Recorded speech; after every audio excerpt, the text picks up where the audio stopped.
Temanku yang hebat dan luar biasa. Mari kita nyanyikan bersama-sama.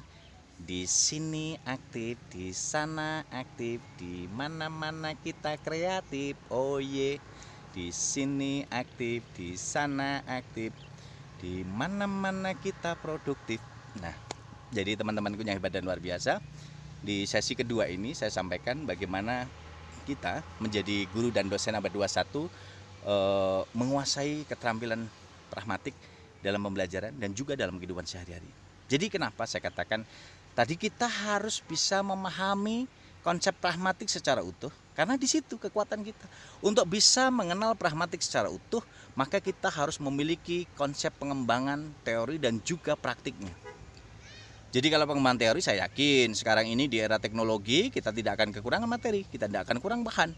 Dengan berliterasi bersama Ratu Lisa, rajin menulis dan membaca, kita bisa mengemas materi-materi itu. Buka aja di perpusnas.go.id, digital.id, lalu kemendikbud.go.id, badanbahasa.go.id, dan website-website perpustakaan digital di seluruh Indonesia, bahkan luar negeri sekarang dibuka luas.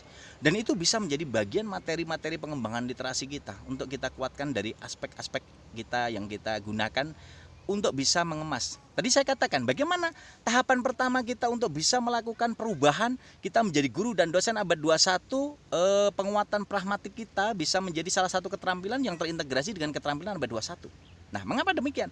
Karena apa? Di sini kekuatan kita. Baik sebagai guru, sebagai dosen, itu kita lihat situasi Covid seperti ini membutuhkan strategi keterampilan yang menarik. Bagaimana kita berkomunikasi dengan siswa kita, berkomunikasi dengan mahasiswa kita dalam situasi Covid-19 seperti ini. Kita perlu ada komunikasi teknik, bagaimana menanyakan kondisi mereka, bagaimana mengomunikasikan mereka tetap termotivasi, ada daya persuasif, daya ilukusi yang kita suntikkan virus-virus positif itu kepada mereka, sehingga mereka semua akan bisa memanfaatkan dan menggunakan apa yang menjadi pikiran positif itu menjadi sebuah kekuatan. Ini penting. Jadi kita harus bisa memahami, membuat sebuah siklus pemahaman yang nantinya itu betul-betul bisa memberikan kontribusi. Maka yang harus dilakukan sebagai guru dan dosen abad 21 di era Covid ini tentu untuk mengintegrasikan keterampilan pragmatik dan keterampilan abad 21 harus bisa dimanfaatkan bagaimana kita satu merubah mindset kita. Mengubah mindset kita bahwa segala sesuatu itu akan positif ketika kita berpikir positif. Nah, ini mengubah mindset. Guru dosen harus senantiasa memiliki senyum 228. 2 cm ke kiri, 2 cm kanan, 8 detik mengembang. Iya, menyenangkan. Jadi bertemu orang lain itu buatlah orang lain senang ketemu kita. Kita bisa membahagiakan orang lain, kita mendoakan orang lain, kita dibahagiakan dan didoakan oleh orang lain juga. Dan itu tidak lepas dari sandaran kita kepada Tuhan.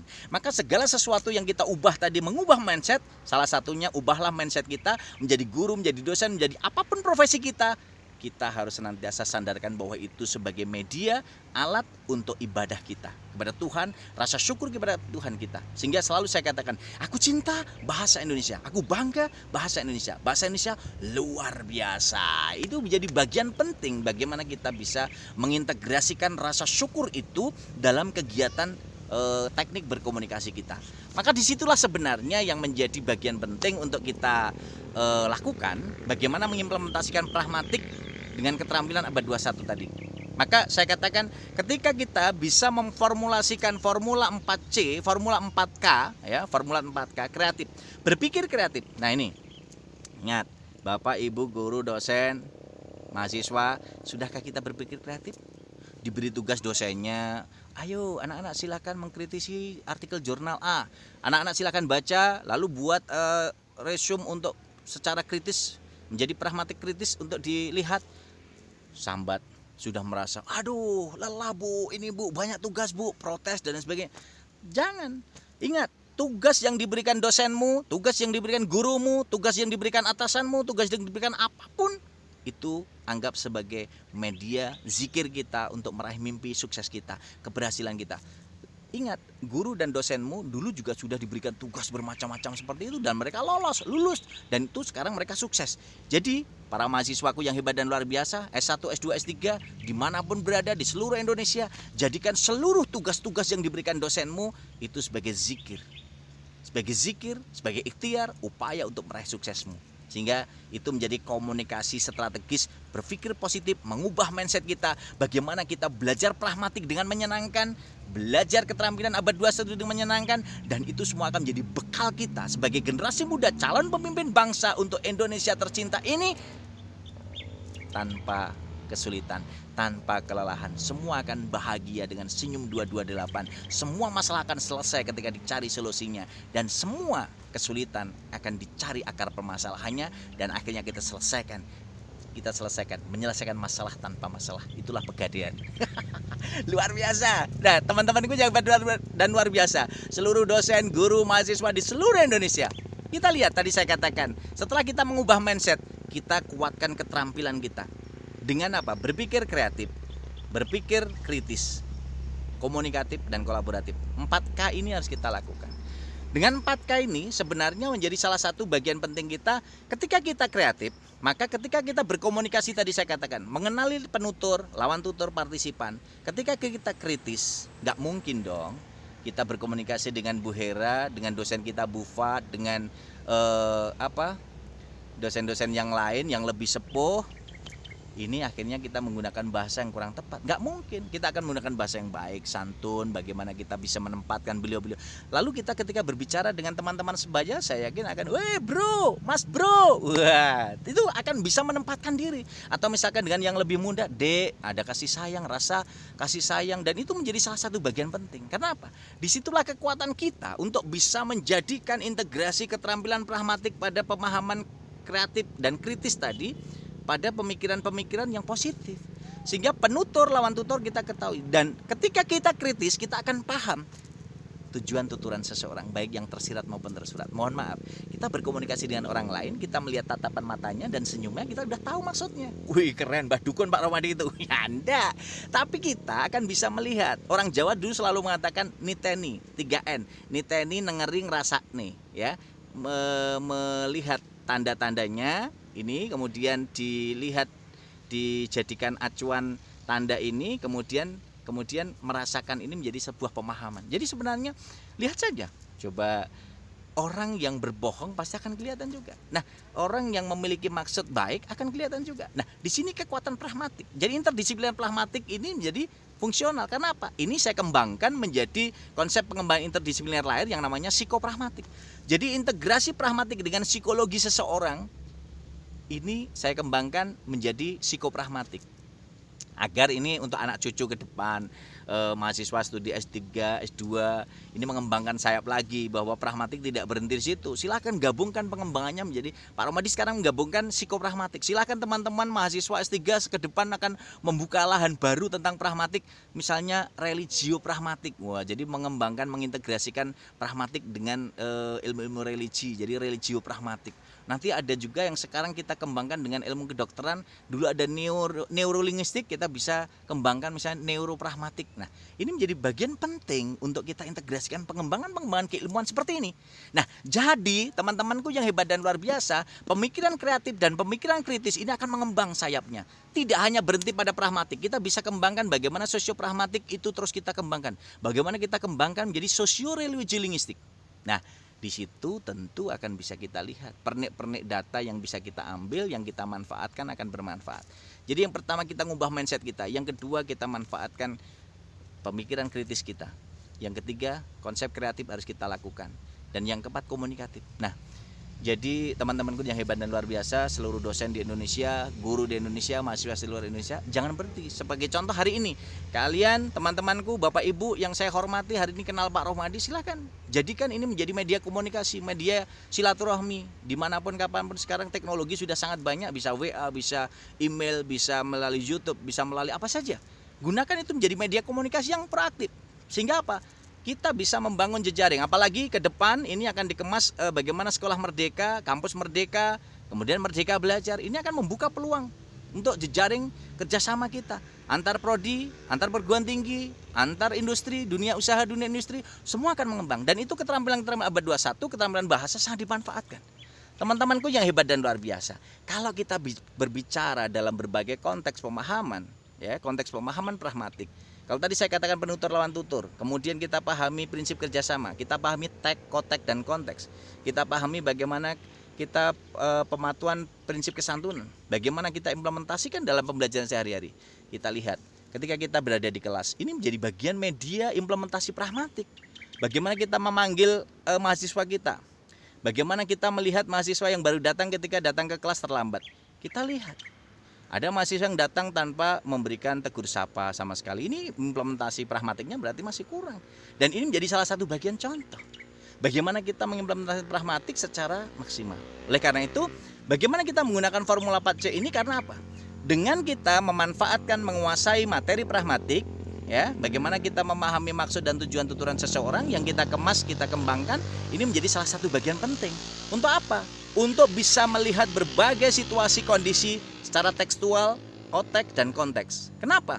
Karena tadi saya katakan, kalau kita lihat strukturalnya bentuk dan fungsi, tapi kalau kita lihat fungsionalnya, ada bentuk, ada fungsi, dan ada konteks. Nah, di sini kekuatan kita. Saya berharap Bapak, Ibu, guru, dosen, mahasiswa di seluruh Indonesia, ketika kita memahami pragmatik, saya yakin kita akan bisa berkomunikasi dengan menyenangkan orang lain. Karena kita bisa menempatkan diri kita sebagai makhluk individu, makhluk sosial, dan makhluk religius.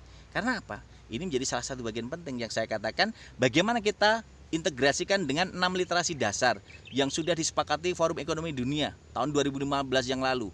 Dan 2015 Indonesia sudah melalui Kemendikbud mencanangkan gerakan literasi bangsa, lalu turun menjadi gerakan literasi nasional, ada gerakan literasi sekolah. Ada kita melalui Permen 23 kalau tidak salah, ada penguatan pendidikan karakter PPK. Sehingga di sekolah-sekolah dengan gerakan literasi sekolah itu memanfaatkan 15 menit sebelum belajar dimulai kita lakukan proses membaca. Dan ini selalu saya luncurkan melalui Lembaga Literasi Arfus Ratulisa di Surakarta. Saya luncurkan dengan gerakan literasi Ratulisa, rajin menulis dan membaca. Karena apa? Literasi bukan semata-mata membaca dan menulis, tapi literasi ini merupakan teknik, keterampilan, strategi yang dimiliki seseorang generasi muda untuk bisa mengidentifikasi masalah, lalu menganalisis masalah itu, lalu mencari solusinya. Dan itu kreativitas, berpikir kritis untuk bisa diwujudkan bersama-sama. Maka sebenarnya disitulah kekuatan kita untuk bisa menyatukan ide dan gagasan secara cemerlang agar kita semua mampu memanfaatkan ide-ide itu sehingga menjadi sebuah komponen yang sangat bagus. Dan itu dalam implementasi integrasi pragmatik dengan keterampilan abad 21, maka saya padukan. Itulah yang akan mewujudkan menjadi komponen kompetensi hard skill dan soft skill. Sehingga kalau kita pahami dengan keterampilan abad 21 ada tadi yang saya katakan kreatif, berpikir kritis, kemudian komunikatif, kolaboratif, ini menjadi soft skill. Bagaimana strategi tutur kita kepada orang lain, bagaimana strategi negosiasi kita, itu menjadi salah satu soft skill. Sedangkan pengetahuan kita dari hasil membaca, kemudian belajar di sekolah, kemudian di berbagai situasi formal yang kita peroleh di perpustakaan dan sebagainya, itu menjadi kompetensi hard skill. Maka keterampilan abad 21 dan keterampilan pragmatik ketika diintegrasikan, maka akan menjadi sebuah kekuatan yang luar biasa, maha dahsyat. Karena apa? Kompetensi hard skill dan soft skill ini akan menjadi kekuatan yang luar biasa untuk menjadi kekuatan generasi abad 21. Jadi generasi emas yang lahir di Covid ini teman-temanku yang diwisuda di era Covid ini jangan merasa berkecil hati. Kalian harus tunjukkan bahwa kalian memiliki hard skill dan soft skill yang luar biasa. Dengan apa? Sekali lagi, berliterasi dengan Ratulisa, rajin menulis dan membaca. Ketika kita sudah membaca tulisan, ketika kita sudah menulis, maka satukan itu. Ide gagasan yang kita baca silahkan dituangkan dalam bentuk tulisan. Bisa dikemas nanti menjadi hasil sebuah buku, jadi puisi, menjadi cerpen, jadi novel, menjadi tulisan apa saja. Tulisan-tulisan di media cetak, media online, semua sekarang tersedia dan fasilitas-fasilitas itu ada. Maka keterampilan abad 21 yang kita miliki dengan formula 4C, kreatif, critical thinking, kemudian komunikatif dan kolaboratif. Sekali lagi kalau saya katakan dalam bentuk bahasa Indonesia, kita bisa berpikir kreatif, berpikir kritis, kemudian komunikatif dan kolaboratif. Nah, kenapa ini menjadi salah satu bagian penting yang harus kita kuatkan, teman-temanku, saudaraku di seluruh Indonesia? Kita harus bisa lihat berbagai fenomena di media cetak, di media online sekarang luar biasa, dan itu membutuhkan keterampilan soft skill abad 21 untuk bisa dikemas menjadi sebuah keterampilan yang luar biasa. Dan disitulah sebenarnya akan menjadi salah satu bagian penting yang nantinya akan bisa kita kuatkan bersama-sama agar kita mampu memanfaatkan, dan itu menjadi salah satu bagian penting. Bapak, Ibu, dosen, guru, mahasiswa di seluruh Indonesia. Jadi melalui seminar daring yang diadakan program studi S2 Pendidikan Bahasa Indonesia Universitas Negeri Jakarta ini sungguh luar biasa. Dan ini insya Allah akan menyatukan ide dan gagasan kita. Dan yang saya banggakan teman-teman narasumber lain yang sangat luar biasa.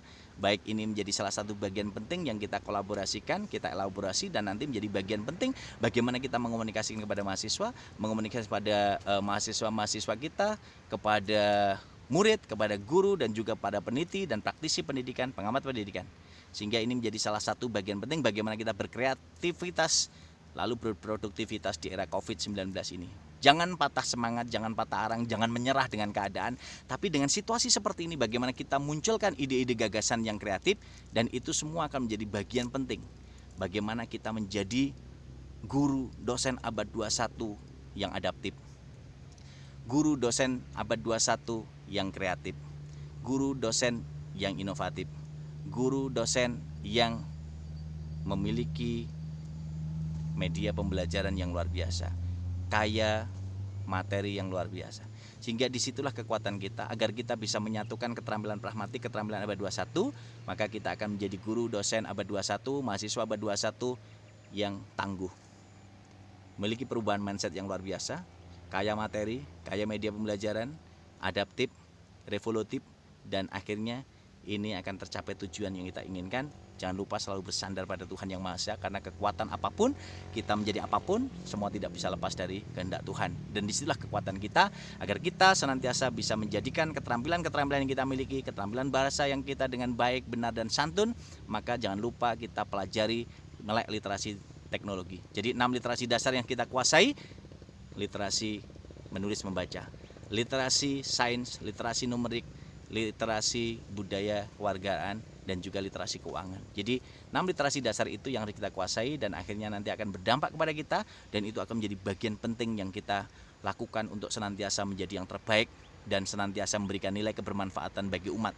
Ingat, jadilah kita seperti bintang, bulan, dan matahari yang selalu bersinar sepanjang hari, baik tampak maupun tidak tampak oleh manusia.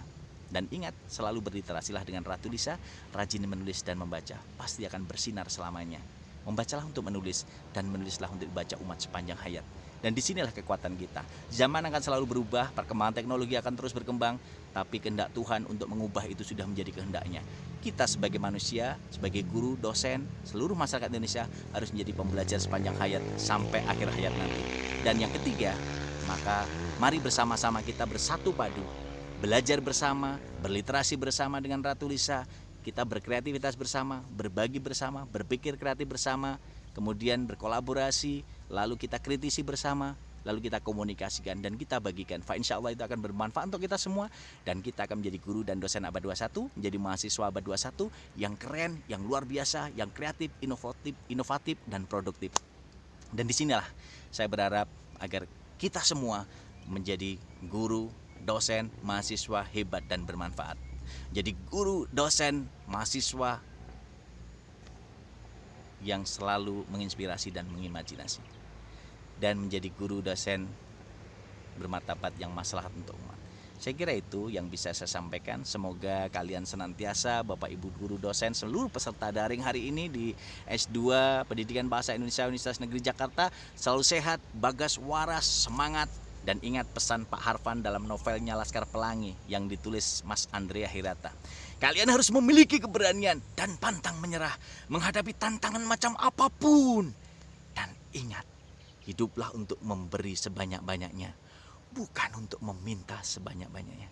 Terima kasih, salam sukses dan luar biasa untuk kita semuanya. Semoga kita selalu semangat untuk berbagi bagi umat, dan itu akan membangun, memberi, dan membawa kemajuan dan kejayaan untuk seluruh masyarakat Indonesia. Terima kasih, salam sukses dan luar biasa. Saya Muhammad Rohmadi dari Universitas 11 Maret Surakarta mengucapkan selamat dan sukses. Ingat, jangan lupa like, subscribe, dan share. Salam sukses dan luar biasa. Assalamualaikum warahmatullahi wabarakatuh.